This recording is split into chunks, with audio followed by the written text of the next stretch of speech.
वास्तव में सत्य है कि जैसे जैसे आप एक रोग का इलाज शुरू करते हैं उसके साथ ढेरों रोग अपने आप आ जाते हैं। उसके लिए आपको एफर्ट करने की जरूरत नहीं है। जैसे खांसी की दवाई हाय फ्रेंड्स, आप ये वीडियो देखेंगे तो इसमें एक डॉक्टर किस तरीके से अंग्रेजी दवाई खाने के नुकसान बता रही है और किस तरीके से अंग्रेजी दवाइयाँ खाने से एक बीमारी से दूसरी बीमारी क्रिएट हो जाती है हमारी बॉडी के अंदर। तो वो आपको उस पर ध्यान देने की ज़रूरत है। और डॉक्टर आप देखेंगे क्लियर कट कह रही है कि हमको कितनी गोली दिन में कितना डोज लेना चाहिए, जबकि हम लोग देखते हैं हम उसका ओवर डोज लेते हैं। और जितने झोला छाप डॉक्टर हैं वो रिकमेंड भी करते हैं, वो प्रिस्क्राइब भी कर देते हैं कि आप ले लीजिए, जबकि इतनी डोज नहीं खानी चाहिए। और वो हमें सजेस्ट भी कर देते हैं और हम लोग खाते भी हैं। मोस्ट ऑफ केसों में तो अपने आप ही लोग कहीं नहीं जाते, खुद ही खा लेते हैं अंदाज से कि दिन में इतनी खा लो तो ठीक हो जाएगा, क्योंकि अंग्रेजी दवाई नहीं खानी चाहिए।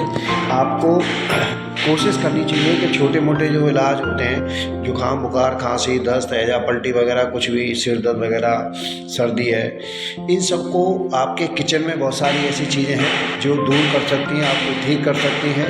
आयुर्वेदिक में बहुत सारी औषधियाँ हैं जो कभी नुकसान नहीं करती हैं और वो पूरे रोग को दूर कर देती हैं आयुर्वेदिक में जाके।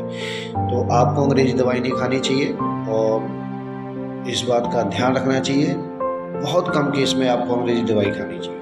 अगर पॉसिबल नहीं है तो खाएं, अगर पॉसिबल है तो पहले आयुर्वेदिक चीज़ें खा के, या आपके किचन में बहुत सारे ऐसे आइटम होते हैं आप उनसे भी बहुत सारे रोगों को दूर कर सकते हो। अगर आपको वीडियो अच्छा लगा हो तो please like subscribe and share. Thank you.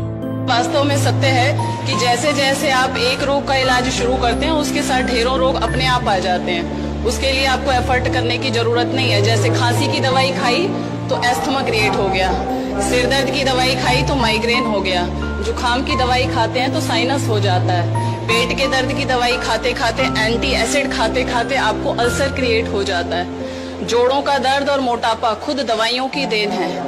हर दवा के ऊपर लिखा होता है, बल्कि क्रोसिन के ऊपर साफ लिखा है not to be taken more than 3 times. कोई भी दवा 3 बार से ज्यादा नहीं लेनी चाहिए।